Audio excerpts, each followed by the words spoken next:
Content marketing is definitely a lesser-known marketing avenue than its bigger, more popular cousins, social media marketing and digital marketing. But that's not to say that successful content marketing is some kind of miracle cure. It takes a lot of time, effort and dedication to get it working the way you want it to.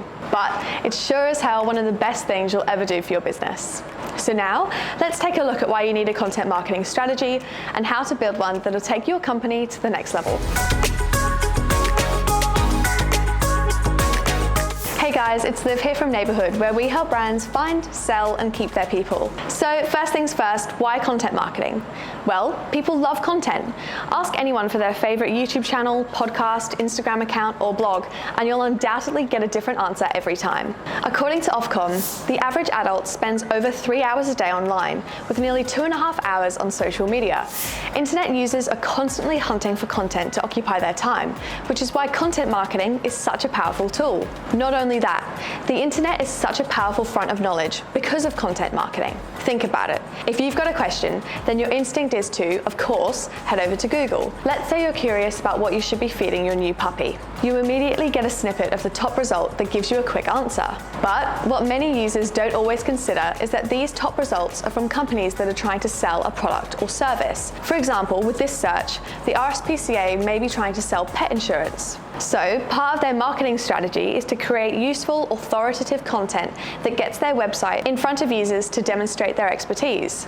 Okay, so you decide to click on the first result from the RSPCA, and it's got a ton of helpful information that helps you understand a puppy's nutritional needs. Then, one of two things happens.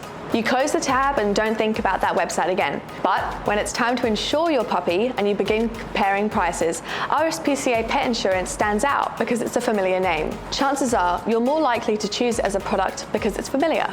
Or you see that this same website has advice on why it's important to clean your dog's teeth and what to do if your dog has a barking problem. You click on these links and carry on reading. Before you know it, you've gone down an RSPCA-sponsored rabbit hole that's taught you everything you need to know about your new puppy, and probably the benefits of their pet insurance too.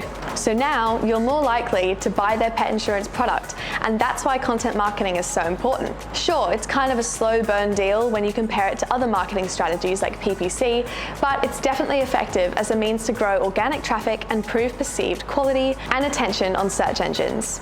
But you can't really just go into content marketing with a wing it and see attitude. While it's true that any content marketing is better than none, within limits, just like everything in marketing, you need to have a plan and an overarching business goal. Now let's look at types of content. There are a bunch of different content marketing strategies, most of which revolve around a different form of content. But if you're looking to learn content marketing fundamentals, then it's easy to get lost wondering which type will work best for you. So let's look at the first one, audio. Podcasts and audiobooks are great content marketing tools if your buyer persona doesn't typically have time to watch or read content, or if you don't have the capacity to execute on a written content creation process. Whether that's because your audience spend a lot of time on the road, have an extremely busy schedule, or just don't like videos, audio content is a very efficient way to deliver content. Next up, video. YouTube, Twitch, webinars, and narrated slide decks garner both traffic and engagement as a means to answer questions in a dynamic visual way. Video content can range anywhere from a few minutes long to a few hours, depending on the subject. YouTube videos are typically under an hour long, and webinars 2 hours or more. Now, let's talk visual content. Infographics, slideshows, checklists, social media graphics, the list really does go on with visual content. Graphic content like this isn't always considered a solo thing, particularly as things like swipeable graphic files can be considered lead magnets in their own right. But it's a great way to represent things like facts and statistics in an easy to digest way. And lastly, written.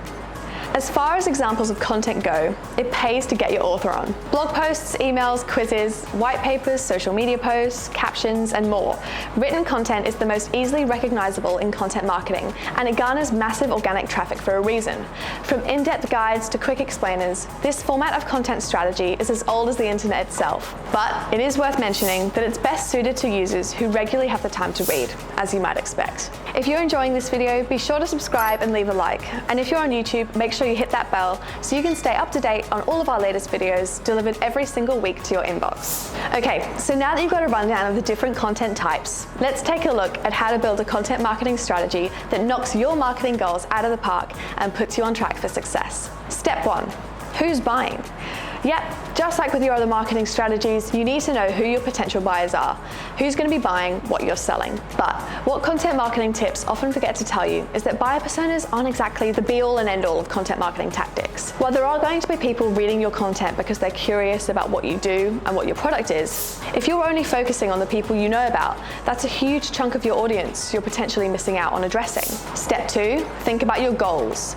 You can't start a journey without knowing where you're going. I mean, you can, but it's not ideal, is it? So once you've figured out who your potential customers are and who's going to be reading or watching or listening to your content, you need to figure out what you want them to do. Of course, that's going to be buying your super awesome product or service, but there are a few steps you need to take before you get to that point. You need to know why you're creating content. Far beyond just wanting money. Do you want to improve your lead generation so your email marketing and social media content starts to generate more revenue? Do you want to increase organic traffic with optimized content marketing campaigns? Do you want to establish yourself as a thought leader in your industry and drive more profitable customer action? Do you want to advertise your products without feeling weird and spammy about buying advertising? No matter what your goals are, you need to get to grips with them now before you get started. Step 3, know where you're at. Now you've got your goals and customers in mind, you need to know what you've got to work with. If you've already got a website set up for your business, then you need to run a content audit to see how the content you've already got is performing and how it stacks up to others in your industry.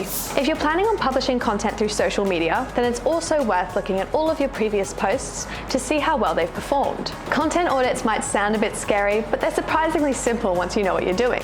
The problem is that they're lengthy, and they do result in a ton of data that you need to know how to action. Step 4, the format.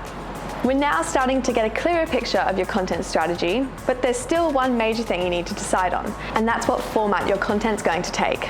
Like I mentioned earlier, different formats have different benefits, and the one you choose needs to be tied in to what your audience wants. So if you run a business teaching newbie investors on how to build their stock portfolio, then chances are that a podcast will be the best option for your content marketing strategy. Step 5, the calendar. Okay, so now we've got a plan coming together. But you know what they say, it's not official until it's in the calendar. It's okay that if, right now, you've not got any solid idea about what you want to talk about in your content, but you should at least get it plugged into a framework or a content calendar so you know when it's going to be published. You should also carve out some time to create your content in your schedule. I know this can be tricky when you're busy running a business, so even if you're planning on outsourcing your content, make sure you've got enough time during the week to put together briefs and review the content that's coming back in. Step 6, it's time to get writing. As a rule of thumb, we like to suggest that businesses have 2 to 3 months of high quality content ready to go before they hit publish for the first time. If 2020 showed us anything, it's that anything that can go wrong will go wrong. And if you're the only person in charge of your content marketing strategy, you need to have backups and resources in place in case you can't get your content on time or something goes wrong. Step 7, it's time to distribute. Once you've published your content, then it's time to start linking it through your social media channels and your email marketing lists using your all-important content calendar. Just like with the format of content you chose earlier, you should be distributing your content through the channels your audiences already use. Whether that's Facebook, LinkedIn, or Twitter, make sure you tell as many people as possible about your new content. And lastly, step 8, time to check. After a few months, make sure to check your content's metrics to see how well it's performing. This is the best chance you've got to evaluate your efforts and make sure you can get things better next time. And that's it. You're now well and truly ready to drive quality traffic, lead generation, and a world-class experience for each stage of the customer journey with a content marketing solution that'll meet both your budget requirements and your objectives. So if you found this video helpful, feel free to share it with someone that you know that needs a hand with their content marketing strategy. You could also subscribe to our blog, where you'll find a bunch more tools, tips, and templates to help you find, sell, and keep your people, just like Neighborhood does. And that's it from me. Happy marketing.